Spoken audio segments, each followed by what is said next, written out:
Perkenalkan, nama saya Aryance Rambojo Lapiras, NIM 2220005.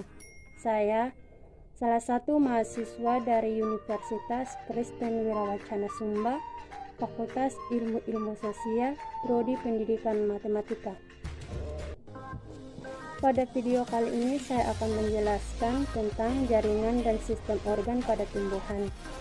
Video ini bertujuan untuk memenuhi nilai ujian akhir semester pada mata kuliah Biologi Dasar yang dibawakan oleh Fidriana Oktaviana Bano. Untuk mempersingkat waktu, mari kita simak video berikut ini. Pertama-tama, saya akan menjelaskan tentang pengertian dari jaringan. Jaringan adalah kumpulan sel-sel yang sama bentuk dan fungsinya. Jaringan penyusun tumbuhan berdasarkan usianya dibedakan menjadi dua, yaitu jaringan muda atau meristem titik tumbuh. Yang kedua, jaringan dewasa atau jaringan tubuh tua. Ciri-ciri jaringan muda: terdiri dari sel-sel yang embrional. Kedua, dindingnya tipis. Ketiga, kaya akan plasma. Keempat, vakuolanya kecil-kecil. Kelima, bentuk selnya seperti kubus. Fungsinya membela dan berdiferensiasi menjadi sel-sel jaringan dewasa. Oleh sebab itu, jaringan meristem selalu membela dan berkembang biak. Letak dan asal tumbuh dibagi menjadi dua, yaitu pertama meristem primer, yaitu titik tumbuh atau pembastesa. Kedua, meristem sekunder atau titik sekunder. Meristem primer terdapat pada titik tumbuh di ujung batang dan akar, sehingga disebut titik tumbuh ujung atau apikal. Kedua itu jaringan dewasa. Ciri-ciri dari jaringan dewasa itu: pertama, sel-sel jaringan dewasa bentuknya lebih besar, plasmanya lebih sedikit. Ketiga, vakuolanya lebih besar. Kadang-kadang sel jaringan dewasa telah mati dan terisi dengan air atau udara, serta dinding selnya mempunyai penebalan yang bermacam-macam. Berdasarkan struktur dan fungsinya, jaringan dewasa dibagi menjadi 4. Pertama, jaringan dasar atau parenkim.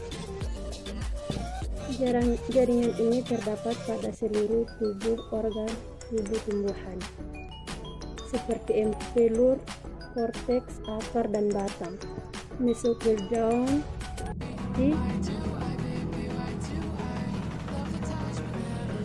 buah berdaging, jari-jari empir, dan juga terdapat elemen xilem dan floem, baik primer maupun sekunder.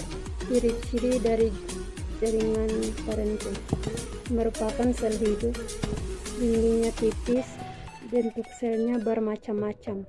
Sel-sel parenkim aktivitas antara lain fotosintesis, bernafas, menyimpan cadangan makanan, dan sekresi. Sel-sel parenkim seing mengandung kristal-kristal lemak, minyak, dan sekresi lain, zat tepung, butir aleiron, dan plastida. Parenkim yang mengandung kloroflas disebut klorenkim. Berdasarkan fungsinya, parenkim dibagi menjadi 4: asimilasi, udara, penimbun, parenkim air, dan parenkim pengangkut. Jaringan penutup atau epidermis. Epidermis merupakan selubung yang meliputi seluruh tubuh tumbuhan sebelum mengalami pertumbuhan sekunder. Sel-sel epidermis tersusun rapat, seringkali dilepas berupa kulit tipis. Yang menutupi jaringan epidermis dari luar adalah lapisan rutin berupa kutikula, yakni lapisan tipis pada lapisan terluar. Jaringan epidermis seperti ditunjukkan pada gambar. Pada jaringan epidermis terdapat juga sel penutup atau stomata. Stomata terdapat hampir pada semua bagian tanaman. Jumlah terbanyaknya dapat ditemukan pada daun dan batangnya. Stomata terdiri dari 2 sel penutup yang mengelilinginya. Secara morfologi ada 4 stomata utama pada tanaman dikutil. Pertama, anomosit. Kedua, anisotipis.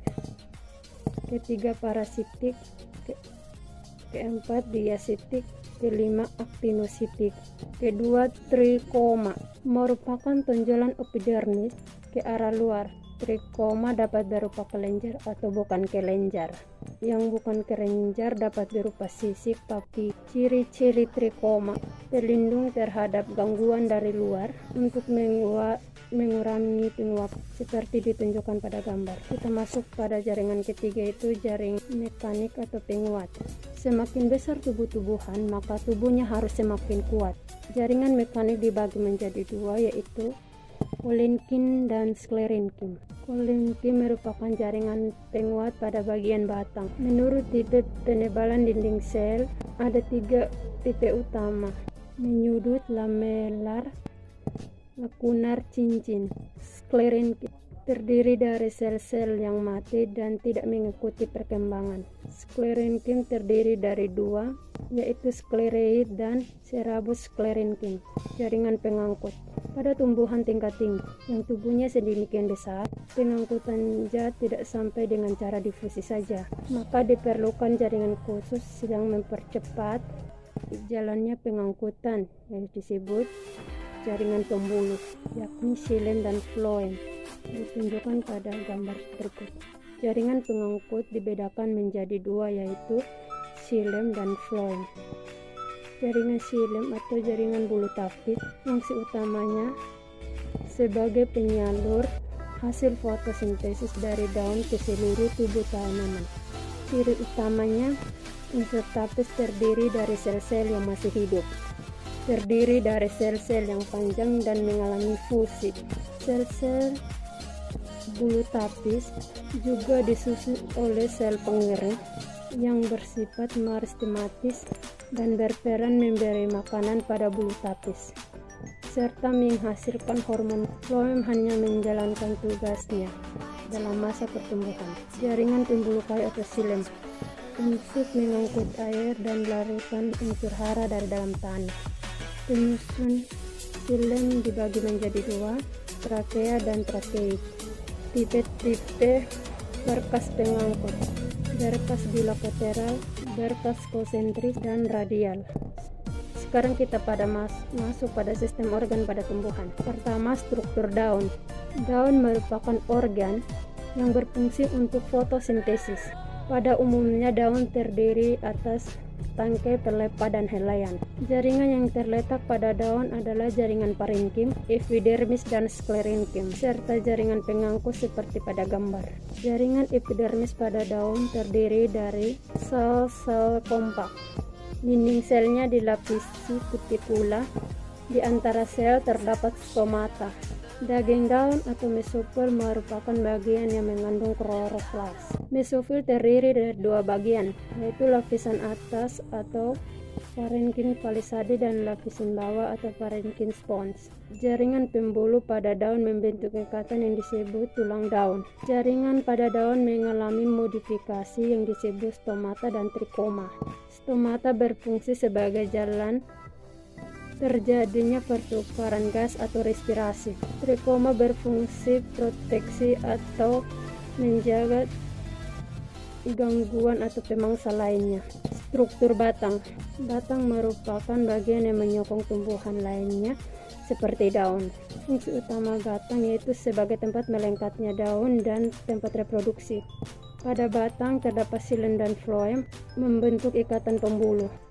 Susunan ikatan pada batang dapat membedakan antara tanaman dikutil dan monokutil.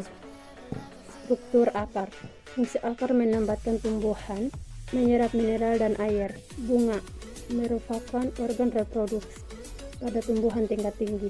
Bunga menghasilkan alat kelamin jantan atau benang sari dan alat kelamin betina atau putik. Bunga lengkap terdiri dari tangkai, dasar bunga atau reseptakel, kelopak atau sepak, matikot atau petal, dan organ kelamin. Tersusun dari kepala, putik atau stigma, tangkai putik atau stem, indung atau ovarium, benang sari atau stamen. Stamen dibagi menjadi 2, kepala sari atau anter, tangkai sari atau filamen.